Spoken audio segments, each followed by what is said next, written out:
তখন সময়মাত্র আমি school certificate পরীক্ষা দিয়েছি, হাতে প্রচুর সময়। আমি এক আত্মীয়ের বাড়িতে এক গ্রামে ঘুরতে গেলাম, সেখানে কারেন্ট ছিল না রাত্রে।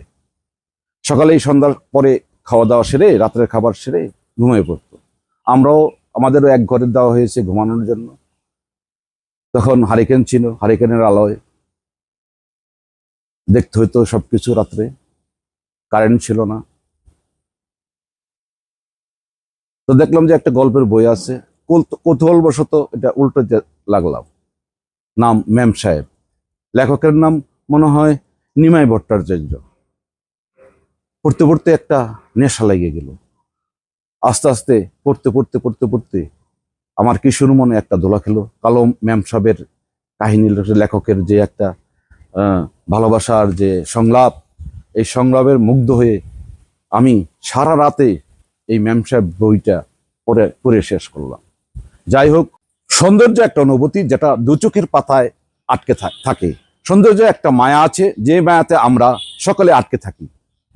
সবার কাছে সবকিছু একইভাবে সুন্দর হয় না, আবার যেই সৌন্দর্য আমার খুব প্রিয় সেটা অন্যের কাছে সাধারণ হতে পারে।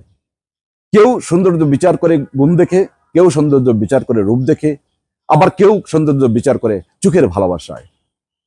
কেউ কালো রঙের মধ্যে সৌন্দর্য খুঁজে পায়, কেউ কালো রঙের মধ্যে খুঁজে পায় খুঁত। সৌন্দর্য অনেকটা নেশার মতো। এই যেমন শ্যামলা রঙের একটা মেয়ে কেউ প্রেমে পড়ে, আবার এমনও অনেকে দেখেছি যারা কালো মানুষদের দু চোখে দেখতে পারে না। আচ্ছা, মেয়েদের চোখের কাজলের রং সেও তো কালো, তবু তার মধ্যে অপরূপ একটা মতবতা খুঁজে পাই আমরা। তবে সব ক্ষেত্রে কালো রঙের সৌন্দর্য খুঁজে পাই না কেন? শুধু এইটুকু বুঝেছি, আমাদের সবার কাছে যদি সৌন্দর্যের সংজ্ঞা একরকম হতো, তাহলে হয়তো একই জিনিস আমরা সবাই পছন্দ করে ফেলতাম। পৃথিবীর সবকিছুই সুন্দর, শুধু পার্থক্য হয় এই যে যেটা আমাদের মনের আয়নায় কেমন, সেটা আমাদের মনের আয়নায় কেমন প্রতিফলিত হয়েছে। আসলে সৌন্দর্য ধরা যায় না, শোয়া যায় না, তবুও আমরা আজীবন সৌন্দর্যের পেছনে ছুটে বেড়াই। ধন্যবাদ।